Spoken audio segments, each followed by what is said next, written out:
जी सलामती और आफियत हो। हम नबी करम सल्लल्लाहु अलैहि वसल्लम के अलग अलग जो रोल हैं एज एन एजुकेटर, डिप्लोमेट और अलग अलग जो रोल थे उनके बारे में हम पढ़ रहे हैं। इस्लामियत का लेक्चर सीरीज हम लेके चल रहे हैं। आज हम करेंगे prophet peace be upon him as an educator. देखिए ये बहुत इंपॉर्टेंट सवाल है। बेशक किसी भी इम्तिहान की इस्लामियत हो उसमें आपको इस बारे में जानना बहुत ज़रूरी है और ये क्वेश्चन रिपीटेडली पूछे भी जा चुके हैं CSSPMS के आप वसल्लम की शख्सियत के बारे में। तो ये सवाल को बहुत तरीक़ों से जो है ना वो कवर किया जा सकता है। मैंने एक तरीका ये देखा है कि उनके जो पेडागोजिकल टेक्निक्स थी, क्योंकि एजुकेशन की हम बात करें, पेडागोजिकल जो उनकी टेक्निक्स थी उनको एक तरफ, और उसके बाद जो उसके एविडेंसेस थे कि वो इतने शानदार जो है ना वो एजुकेशनिस्ट थे। तो इसलिए इसके और बहुत ज़्यादा पॉइंट्स बन सकते हैं। मजीद जो अहादीस वगैरह होंगी वो आपकी स्क्रीन पर आ जाएंगी। इससे मुताल्लिक आप अपने तरीके से इसको एक्सप्लोर कर लीजिएगा। आप जहाँ जब भी हदीस कोई आए तो उसको वहाँ पे रोक के स्टॉप करके स्क्रीनशॉट लेके फिर आगे बढ़िएगा, उसको या नोट कर लीजिएगा, नोट्स बना लीजिएगा। Let's move towards the lecture. देखें, आप सल्लल्लाहु अलैहि वसल्लम से बड़ा कोई जो है ना वो एजुकेशनिस्ट हो ही नहीं सकता। उसका लॉजिक ये है कि आप सल्लल्लाहु अलैहि वसल्लम 632 जो है ना में अब दुनिया से चले गए थे, 632 ईस्वी में। आज का क्या है, 2000 कुछ का टाइम चल रहा है, कोई 1400 साल पहले। आज भी आपकी टीचिंग दुनिया में fastest teaching of the planet earth है। आपके जो कम्युनिकेशन स्किल्स थे ना वो अनबीटेबल थे। आप सल्लल्लाहु के लहजे की शाइस्तगी के बारे में पता नहीं कितने सहाबा कराम ने कितनी हदीस लिख दी हैं।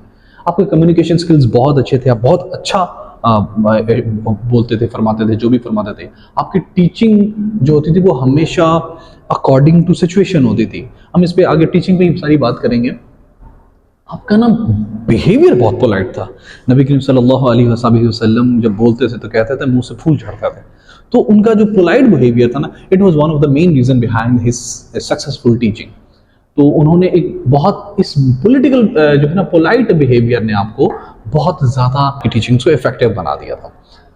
आपकी स्किल्स पे बात की जाए तो सूटेबिलिटी, आप हमेशा अकॉर्डिंग टू द सिचुएशन बात किया करते थे। मतलब अगर सामने बच्चा है तो बच्चे के मुताबिक, अगर बड़ा है तो बड़े के मुताबिक, औरत है तो उसके मुताबिक, सामने वाले के मुताबिक कोशिश करते थे। अगर कोई और जुबान का बंदा है तो साथ में कोई ट्रांसलेटर रख लेते थे। जिस तरह से हिजरत हबशा से कबल या दूसरी हिजरतों से कबल जब भी, या जब किसी और कबीले से वो लिखत पढ़त करते थे तो उससे कबल जो बंदे वहाँ से आते थे तो उनसे कोशिश करते थे कि ट्रांसलेट लेके उनके बारे में बात करते थे। तो अगर उनको एजुकेट करना होता तो उनकी लैंग्वेज में सूटेबल हमेशा अकॉर्डिंग टू द सिचुएशन वो चलते थे। फिर टीचिंग वैल्यूज, उन्होंने मोरालिटी पे, उन्होंने एथिक्स पे, क्लास एथिक्स पे, उन्होंने लर्निंग एथिक्स पे बहुत ज़्यादा बात की। ये इस बारे में भी जितना भी बोला जा सके कम है। फिर उसके बाद रोल मॉडल। देखें, एक अच्छा टीचर वो होता है जो वो बोल रहा हो उसके लहजे में, उसके किरदार में वो बात आ रही हो। तो नबी करीम सल्लल्लाहु अलैहि वसल्लम से बड़ा रोल मॉडल तारीख ने आज तक नहीं देखा। वो तारीख के सबसे बड़े टीचर इसलिए भी थे कि क्योंकि उनकी ऑडियंस देखिए आज 2 अरब हो गई। उनकी ऑडियंस 2 अरब के करीब करीब होने वाली है। उनके स्टूडेंट्स, मैं और आप उनके स्टूडेंट्स ही हैं जो यहाँ पे सुन रहे हैं।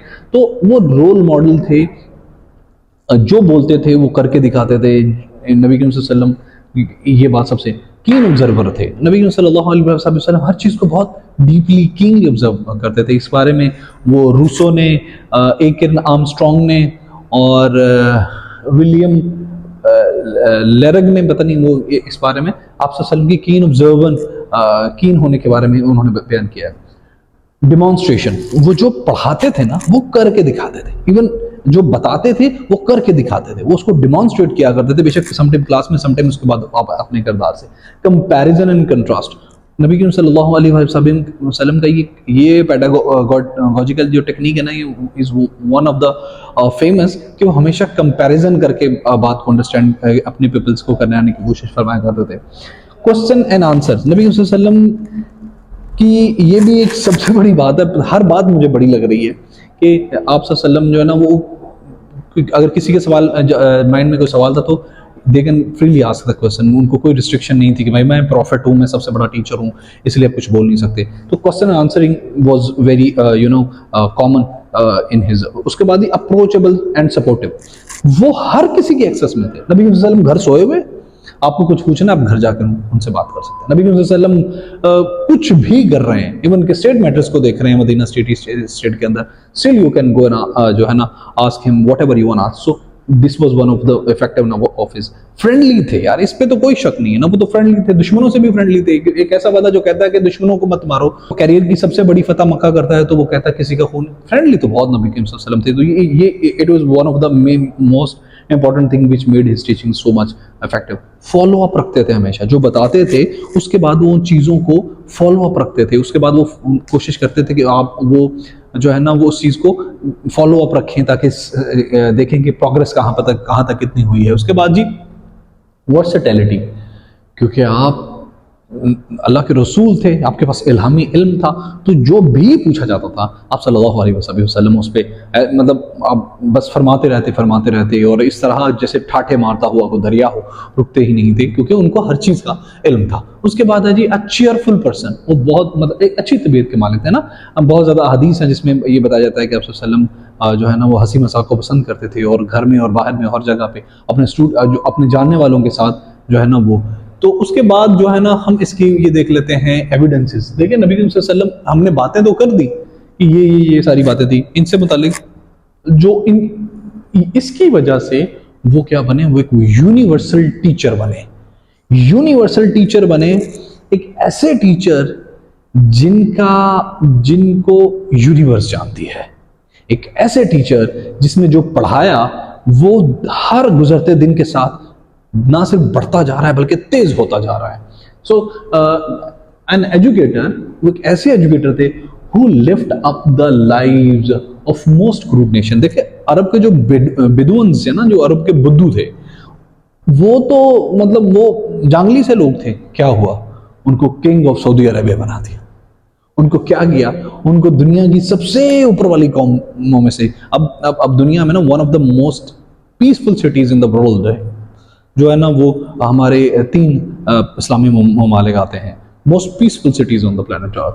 उनको किंग बना दिया, उनको मोहम्मद बिन कासिम, उनको सलाहुद्दीन अय्यूबी, उनके बाद उनको बहुत बड़े बड़े वॉरियर बना दिया, उनका लाइफ स्टैंडर्ड रेज कर दिया। वो जांगली जो लोग थे, जिनको पढ़ाई का नहीं पता था, जिनको लिखाई का नहीं पता था, आपकी एजुकेशन की वजह से वो लोग, उनका लाइफ स्टैंडर्ड रेज हो गया। फिर उन लोगों ने सिर्फ वो जो वहां पे जहाँ पे रहते थे उस छोटी सी मिडिल ईस्ट के अंदर, फिर उन्होंने वहां से निकल के बर्रे सगीर पे जो है ना वो कब्जा करना शुरू कर दिया। फिर उन्होंने वहां से निकल के जो है ना वो यूनान पे, फिर स्पेन पे जाके उन लोगों ने, फिर उन्होंने अफ्रीका को एक्सप्लोर किया सारे के सारे को। सो उनका कैलिबर ही चेंज हो गया। नबी सल्लल्लाहु अलैहि वसल्लम ब्रॉट अवेयरनेस तो लेके आए, इसमें तो कोई शक नहीं है। सेट अप एजुकेशनल इंस्टीट्यूशंस, नबी सल्लल्लाहु अलैहि वसल्लम बाकायदा मर्दों और औरतों सबके लिए एजुकेशनल, इस तरह का फॉर्मल इंस्टीट्यूशन तो नहीं होता जो जिस तरह हमारा होता है, लेकिन स्टिल तब एजुकेशनल एक सॉर्ट ऑफ एजुकेशन इंस्टीट्यूशन होते थे जहाँ पे रेगुलरली एजुकेशन मिलती थी लोगों को। फिर एजुकेशन, फिर जुमा भी इस पर्पस के लिए आप सल्लम लोगों की गैदरिंग करते थे हर जुमे के जुमे, ताकि वो चीज़ें होती रहती थी। फिर education for deprived segment of society, आप सल्लल्लाहु अलैहि वसल्लम जो छोटा तबका होता है, जो सबके सबसे महरूम तबका है ना, उस पे, उसकी एजुकेशन पे, अवेयरनेस पे, उसकी सेल्फ बिल्डिंग पे, उसकी सेल्फ कंस्ट्रक्शन पे बहुत आप सल्लल्लाहु अलैहि वसल्लम फोकस थे। एन एजुकेटर हु लेफ्ट, उन्होंने 632 में छोड़ दिया, आज से 1428 या 30 साल पहले, बट आज भी उनकी टीचिंग्स दुनिया में fastest teachings on planet earth हैं। और ये वही थे जिन्होंने अब दुनिया की सबसे लल्लू तो नहीं कहूँगा क्योंकि ऑब्वियसली वो उनकी हैं, दुनिया की सबसे क्रूड कौम, सादा कौम को दुनिया की सबसे मॉडर्न कौम बना दिया। जाके पूछे जरा अरबी से, दुनिया की सबसे लग्जरियस गाड़ियाँ आपको उधर ही मिलेंगी, दुनिया के सबसे बड़े रॉयल लाइफ स्टैंडर्ड आपको उधर ही मिलेगा। उनसे नहीं मिलेगा जिनके पास सदियों से हुक्मरानी है गोरों के पास, आपको यहाँ मिलेगा आपको। खैर मैं बहुत लंबी बात है और बहुत ऐसे पॉइंट्स जो ऐड किए जा सकते हैं, स्टिल आपको एक हिंट मिल गया है। यू कैन टैकल द, अगर ये क्वेश्चन आता है तो आप इसको सोशल आप इस तरह से भी कर सकते हैं। नबी सल्लल्लाहु अलैहि वसल्लम social educator, economic educator, moral educator, तो वो उस तरफ भी जा सकता है। लेकिन आप ये भी तरीका अख्तियार कर सकते हैं, और भी बहुत से तरीके हैं इसको टैकल करने के। अपना ख्याल रखें। मजीद वीडियोज़ के लिए हमारे प्लीज़ चैनल को लाइक कर दें और इसे फॉरवर्ड कर दें ताकि और लोगों के पास ये मैसेज पहुँच सके। पाकिस्तान जिंदाबाद।